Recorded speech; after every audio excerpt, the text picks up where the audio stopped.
Hello everyone, welcome back to our channel nucleus of life science. आज का जो हमारा टॉपिक ऑफ डिस्कशन है वो है सेल, जिसको हिंदी में बोला जाता है कोशिका। तो आज के लेक्चर में हम देखेंगे कि सेल क्या होती है, प्रोकैरियोटिक और यूकैरियोटिक सेल क्या होती है। And in this video we are also going to discuss about what are the major differences between the prokaryotic and eukaryotic cell. तो स्टार्ट करते हैं कि सेल क्या होती है। What is a cell? तो cell is the basic structural and functional unit of life. जो cell है, किसी भी लाइफ की जो सबसे छोटी स्ट्रक्चरल और फंक्शनल यूनिट है उसको बोला जाता है cell. Structural in the sense, for example जैसे हम देखते हैं कोई भी घर है या कोई भी बिल्डिंग है, तो वो बहुत सारे ईंटों से मिलकर बनी हुई होती है और जो ईंट है उस बिल्डिंग को शेप और स्ट्रक्चर प्रोवाइड कराता है। इन द सेम मैनर जो सेल होती हैं किसी भी इंडिविजुअल लिविंग बीइंग के बॉडी को स्ट्रक्चर और शेप प्रोवाइड कराती हैं। और फंक्शनल इन द सेंस, जो ये सेल होती हैं वो सारे वाइटल एक्टिविटीज़ परफॉर्म करने के लिए कैपेबल होती हैं, जो लाइफ के एग्जिस्टेंस के लिए कंपलसरी हैं। For example growth, nutrition, reproduction, excretion और इवन प्रोटीन का सिंथेसिस करना। इसलिए बोला जाता है सेल को the basic structural and functional unit of life. It is often called the building block of life because every living organism is made up of one or more type of cell. इसलिए cell को बोला जाता है building block of life, क्योंकि जितने भी सारे living being हैं उनकी जो बॉडी कंपोज हुई होती है वो होती है सेल से।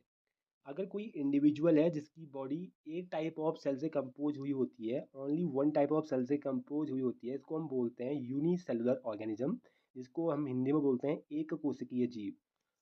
While on the other hand, अगर कोई दूसरा इंडिविजुअल लिविंग बीइंग है जिसकी body more than one type of cell से कंपोज हुई होती है, इसको हम बोलते हैं मल्टी सेलुलर ऑर्गेनिज्म, या इसको हम हिंदी में बोलते हैं बहुकोशिकीय जीव। All living organisms, including plants and animals, are composed of repeated structural units called as cells. तो जितने भी सारे living organisms है, चाहे वो plants हो या animals हो, उनकी body cell और cell के product से compose हुई होती है।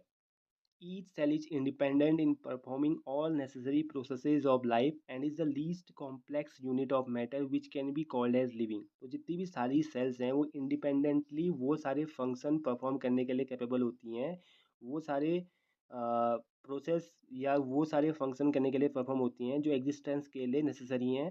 For example respiration, excretion, nutrition, reproduction etcetera. और सेल उस मैटर की वो सबसे लीस्ट यूनिट है जिसको हम बोल सकते हैं लिविंग। अब हम देखते हैं सेल को डिस्कवर किसने किया था, हु डिस्कवर्ड द सेल। तो cell was discovered by Robert Hooke in 1665। तो रॉबर्ट हुक ने 1665 में सेल को डिस्कवर किया था। Robert Hooke was the first person who observed and discovered the cell for the first time. तो ये पहले व्यक्ति थे जिन्होंने सेल को सबसे पहले ऑब्जर्व किया था और सबसे पहले इन्होंने डिस्कवर किया था। रॉबर्ट हुक ने जिस सेल को ऑब्जर्व किया था वो थी कॉर्की की cell under the light microscope. तो रॉबर्ट हुक ने 1665 में कॉर्की की सेल को under the light microscope discover किया था। बट ये जो सेल इन्होंने डिस्कवर की थी ये सेल थी dead cells. In the year of 1674, Antoine Leeuwenhoek observed the live cells। तो एंटोवन लियोनहोइक ने 1674 में लाइव सेल्स को ऑब्जर्व किया था। जो एक्चुअल क्रेडिट जाता है सेल को डिस्कवर करने का और ऑब्जर्व करने का वो जाता है हमारा रॉबर्ट हुक को, लेकिन जो लाइव सेल्स थी वो सबसे पहले ऑब्जर्व की थी एंटोवन लियोनहोइक ने। And Antonie van Leeuwenhoek is also regarded as the father of microbiology. तो इनको माइक्रोबायोलॉजी का फादर भी बोला जाता है। अब हम देखते हैं कि सेल थ्योरी क्या है और सेल थ्योरी किसने प्रपोज की थी। जो एक्चुअल क्रेडिट चाहते हैं सेल थ्योरी को प्रपोज करने का, वो दो जर्मन, एक थे बॉटनिस्ट और एक थे जियोलॉजिस्ट, उनको जाता है। The actual credit of the cell theory goes to to German, a botanist जिनका नाम था सिल्डन एंड अ जियोलॉजिस्ट जिनका नाम था टी सिचुआन इन 1839। तो सेल थ्योरी 1839 में सिल्डन एंड स्वान ने प्रपोज की थी। The concept that all living organisms are composed of cells is known as the cell theory। तो सेल थ्योरी ये बोलती है कि जितने भी सारे लिविंग बीइंग है वो कंपोज होते हैं सेल से। On the basis of this, Sichuan proposed the hypothesis that the bodies of animals and plants are composed of cells and product of cells। तो इस थ्योरी के बेसिस पे सिचुआन ने ये हाइपोथेसिस दी थी, ये परिकल्पना दी थी कि जितने भी सारे एनिमल्स और प्लांट्स हैं उनकी जो बॉडी है वो सेल से और जो सेल की प्रोडक्ट हैं उनसे कंपोज हुई होती है। Schwann and Schleiden together formulated the cell theory. तो जो सेल थ्योरी है वो सिल्डन एंड सॉल ने साथ में दी थी। But this theory however did not explain as to how new cells were formed. इस सेल ने ये तो बताया था कि जो लिविंग बीइंग है उनकी बॉडी सेल से कंपोज होती है, लेकिन ये थ्योरी ये एक्सप्लेन करने में अनेबल थी कि जो सेल है वो सेल सबसे पहले आई कहाँ से थी।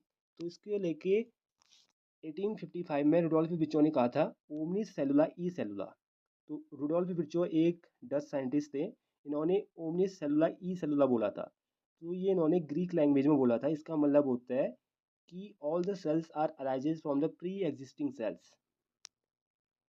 Rudolf Virchow in 1855 first explained that the cells divide and new cells are formed from the pre-existing cells, that is, omnicellula ecellula.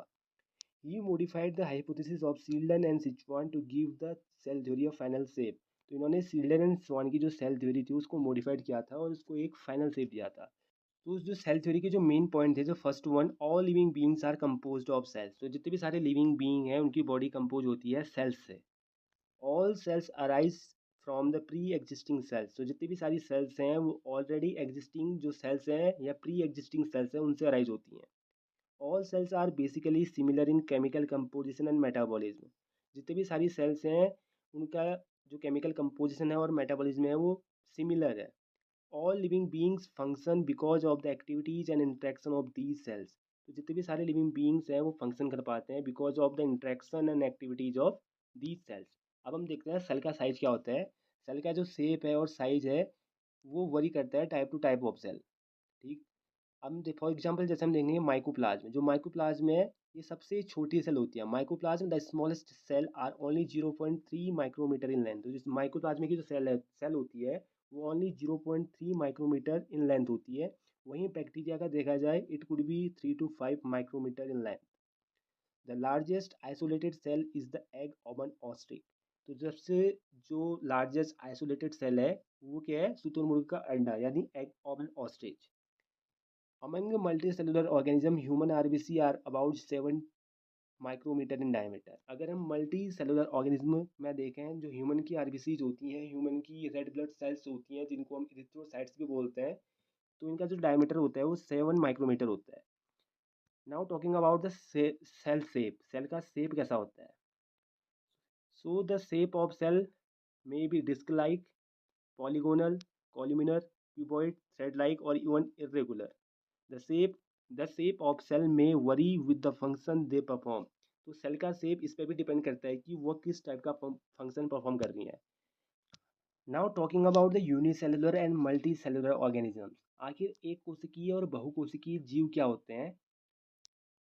सबसे पहले बात करते हैं यूनिसेलुलर ऑर्गेनिज्म की। Made up of only one type of cell. तो जो unicellular organisms होते हैं, जो एक कोशिकीय जीव होते हैं, वो एक टाइप की सेल से कंपोज होते हैं। While on the other hand, made up multicellular organisms are made up of many type of cells. It can be millions to trillions. तो जो multicellular organism है, जो बहुकोशिकीय जीव है, वो एक से या एक से अधिक टाइप की सेल से कंपोज हुए होते हैं। The single cell perform all life functions like nutrition, respiration, excretion and reproduction. तो जो यूनिसेलर ऑर्गेनिज्म है उसमें जो सिंगल सेल होती है वो सारे परफॉर्म फंक्शन करती है, चाहे वो न्यूट्रिशन का हो या रेस्पिरेशन का हो, एक्सक्रीशन का हो या रिप्रोडक्शन का हो। वहीं देखें मल्टी सेलुलर के केस में यहाँ different cells are specialized to perform specific function. तो यहाँ वेरियस टाइप्स ऑफ सेल होती हैं जो स्पेशलाइज्ड होती हैं डिफरेंट टाइप्स ऑफ फंक्शन को परफॉर्म करने के लिए। यूनिसेलुलर्स के हम एग्जांपल लें तो जो अमीबा है, paramecium, bacteria, euglena and chlamydomonas are the examples of the unicellular organism. और वहीं हम मल्टी सेलुलर ऑर्गेनिजम्स की बात करें तो इसमें ह्यूमंस आते हैं, प्लांट्स आते हैं, एनिमल्स आते हैं, फंजाई आता है, जिसको फंजाई के अंदर आपके मशरूम भी आ गए। ये सारे हमारे मल्टी सेलुलर ऑर्गेनिजम्स हैं। जो यूनिसेलर ऑर्गेनिज्म है ये मेनली रिप्रोड्यूस करते हैं बाय एसेक्सुअल रिप्रोडक्शन। तो ये जो यूनिसेलुलर ऑर्गेनिजम्स हैं ये मेनली एसेक्सुअल रिप्रोडक्शन के थ्रू रिप्रोड्यूस होते हैं। और एसेक्सुअल रिप्रोडक्शन में जो मोस्ट कॉमन मेथड है वो है बाइनरी फिजन का। While on the other hand जो multi cellular organism are reproduced by both sexual and asexual reproduction. तो जो मल्टी सेलुलर ऑर्गेनिजम्स हैं ये सेक्सुअल और एसेक्सुअल मेथड्स दोनों के थ्रू रिप्रोड्यूस करते हैं। Life span is usually short.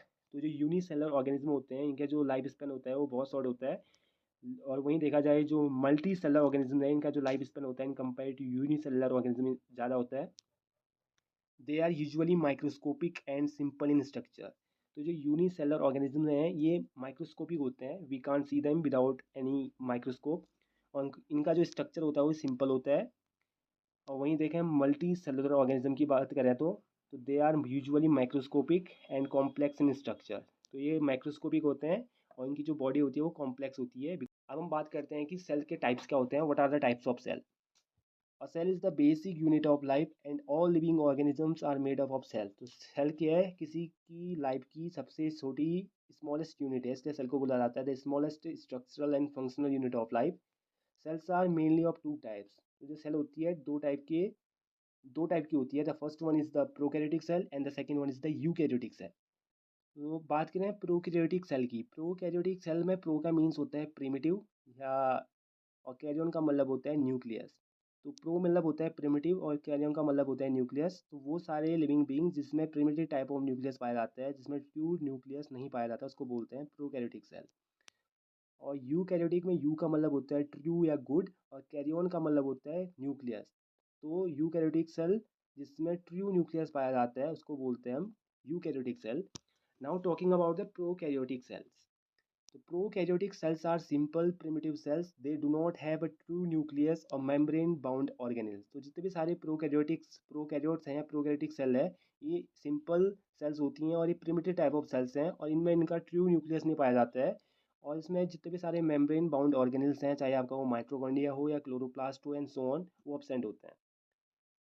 Their genetic material is present in the cytoplasm in a region called as the nucleoid।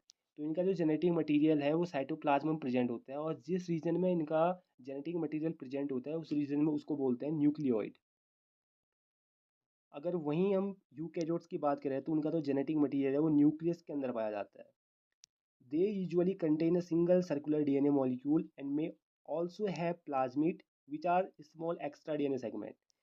तो जो प्रोकैरियोट्स हैं ये यूजुअली कंटेन करते हैं सिंगल सर्कुलर डीएनए में प्रेजेंट होता है, और इनके पास प्लाज्मिड भी प्रेजेंट होता है। प्लाज्मिड क्या है, extra small extra DNA segments, इसको हम बोलते हैं plasmid. Prokaryotes lack complex cell organelles like mitochondria, ER, Golgi apparatus, but they do have ribosomes of the smaller 70s type। तो जितने भी सारे प्रोकैरियोट्स होते हैं उनके पास जो कॉम्प्लेक्स सेल ऑर्गेनल्स हैं, चाहे वो आपका माइटोकॉन्ड्रिया हो या एंडोप्लाज्मिक रेटिकुलम हो, गोल्जी apparatus हो, ये एब्सेंट होता है। लेकिन इसमें राइबोसोम प्रेजेंट होता है, और राइबोसोम इनमें जो प्रेजेंट होता है वो होता है 70s टाइप का। और इसकी जो सब यूनिट्स होती हैं वो होती हैं 50s type and 30s type. जो 50s है इसका लार्जेस्ट सब यूनिट है, और जो 30s है इसका स्मॉलर सब यूनिट है। Their cell wall is usually made up of peptidoglycan in case of bacteria and they reproduce mainly by binary fission।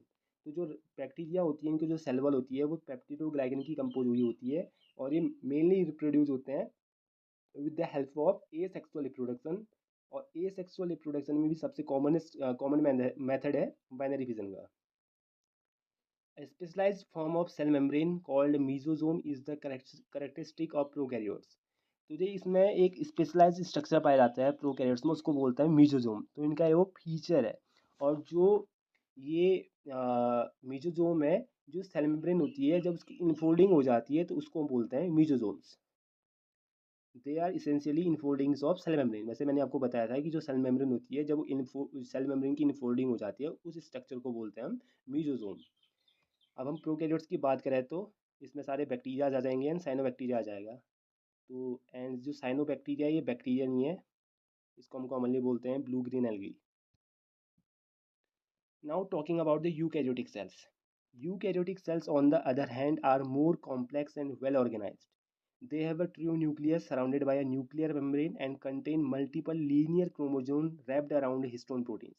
तो मैंने आपको बताया था कि जो लास्ट लेक्चर में हमने न्यूक्लियस के बारे में पढ़ा था उसमें हमने न्यूक्लियर मेम्ब्रेन देखी थी, उसका आउटर और इनर मोस्ट लेयर दिखा था, उनके बीच का जो स्पेस होता है वो देखा था।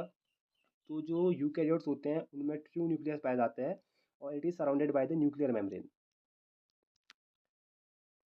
And they contain multiple linear chromosome wrapped around histone proteins. तो जो यूकैरियोट्स होते हैं उनमें मल्टीपल लीनियर क्रोमोजोम होते हैं जो रैप्ड होते हैं या हिस्टोन प्रोटीन के अराउंड कॉइल होते हैं।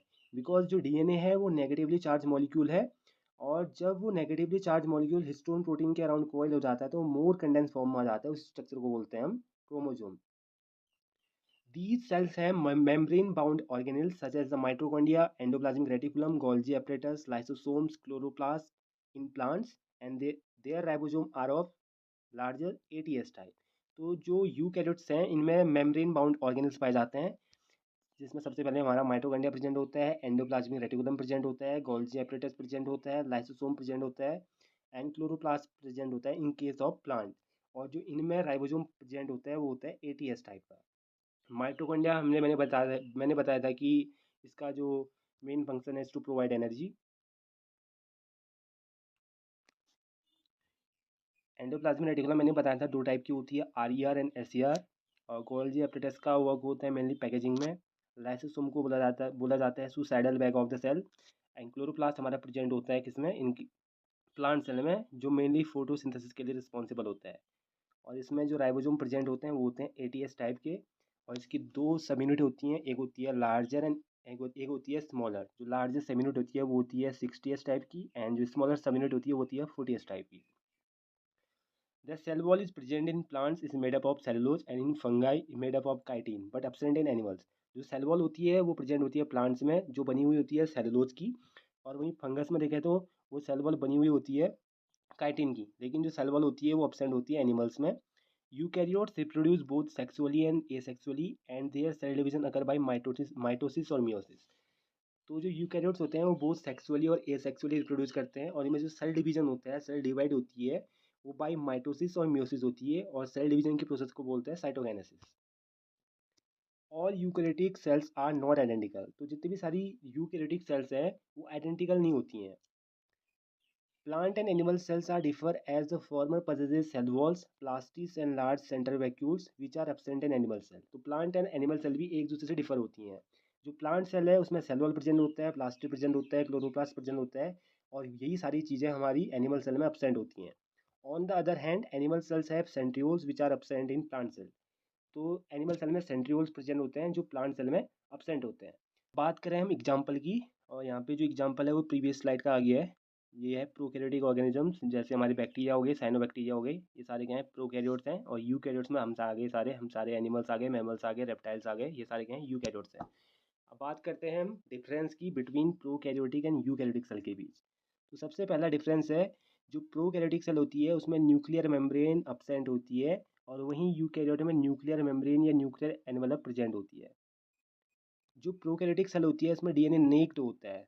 It means that not combined with the proteins histones are altogether absent. तो इसमें जो डीएनए होता है वो न्यूक्लियोइड रीजन में प्रेजेंट होता है। वहीं देखा जाए यूकैरियोट्स में, इसमें जो डीएनए होता है वो combined with the histone proteins to form the chromatin, and chromatin are more condensed to form chromosome. तो इसमें डीएनए जो होता है वो न्यूक्लियस के अंदर प्रेजेंट होता है। न्यूक्लियस में भी जो डीएनए है वो क्रोमेटिन थ्रेड लाइक स्ट्रक्चर, जो क्रोमेटिन होता है उसके फॉर्म में प्रेजेंट होता है, और वही थ्रेड लाइक स्ट्रक्चर जब स्टोन्स के अराउंड कॉइल हो जाता है उसको बोलते हैं हम chromosome. Single naked chromosome is present in prokaryotes. तो इसमें एक ही टाइप का सिंगल नेक्ड क्रोमोसोम प्रेजेंट होता है, while in the case of eukaryotic cell multiple linear chromosome are present. तो इसमें मल्टीपल लीनियर क्रोमोसोम प्रेजेंट होते हैं। Nucleolus absent. अब न्यूक्लियस ही नहीं है तो न्यूक्लियोलस कहाँ से आ जाएगा, और इसमें हमारा न्यूक्लियोलस प्रेजेंट होता है inside the nucleus. Ribosomes are 70s type, जिसमें मैंने बताया था कि 50s और 30s इसकी सब यूनिट्स होती हैं।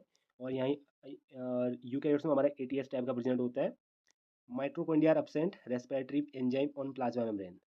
तो इसमें मैंने बताया कि जो मीजोजोम होता है वो मीजोजोम जो होता है वो एक्ट करता है एज अ माइटोकॉन्ड्रिया। तो मीजोजोम क्या होता था, जब सेल मेम्ब्रेन की जो इनफोल्डिंग हो जाती है उसको बोलते हैं मीजोजोम। तो in case of prokaryotic cell mesosome act as a mitochondria. और इसमें माइटोकॉन्ड्रिया प्रेजेंट होता है फॉर सेलुलर रेस्पिरेशन। तो जो सेल का रेस्पिरेटरी साइट है वो कहाँ होती है, माइटोकॉन्ड्रिया में होती है। Endoplasmic reticulum, Golgi bodies, centrioles, lysosomes and other micro bodies are absent. लेकिन यहाँ एंडोप्लाज्मिक रेटिकुलम प्रेजेंट होता है, गोल्जी अपरेटस प्रेजेंट होता है, लाइसोसोम प्रेजेंट होते हैं, और अदर टाइप को जो सेल ऑर्गेनिल्स होते हैं वो प्रेजेंट होता है, चाहे आपके वो लाइसोसोम्स हो, क्लोरोप्लास्ट हो, वो सारे प्रेजेंट होते हैं। सेल का साइज होता है यहाँ 100 to 2000 नैनोमीटर। और वहाँ देखा जाए यूकैरियोटिक सेल में, इसमें सेल का साइज होता है जनरली 10,000 to 1 लाख नैनोमीटर। तो आज के लिए इतना ही। आज हमने देखा कि सेल क्या होती है, हमने देखा सेल की डेफिनेशन क्या है, सेल क्या होती है, सेल थ्योरी किसने दी थी। साथ ही साथ हमने ये भी देखा कि मल्टी सेलुलर और यूनिसेलुलर ऑर्गेनिजम्स क्या होते हैं। इसके बाद हमने प्रोकैरियोटिक सेल और यूकैरियोटिक सेल के बारे में जाना, and we have also discussed about what are the major differences between the prokaryotic and eukaryotic cell. अगर आपको हमारा कंटेंट अच्छा लगता है, you can like and share it. You can also subscribe to our channel nucleus of life science. जल्द मिलते हैं नई वीडियो के साथ, नए लेक्चर के साथ। Till then goodbye, thank you so much.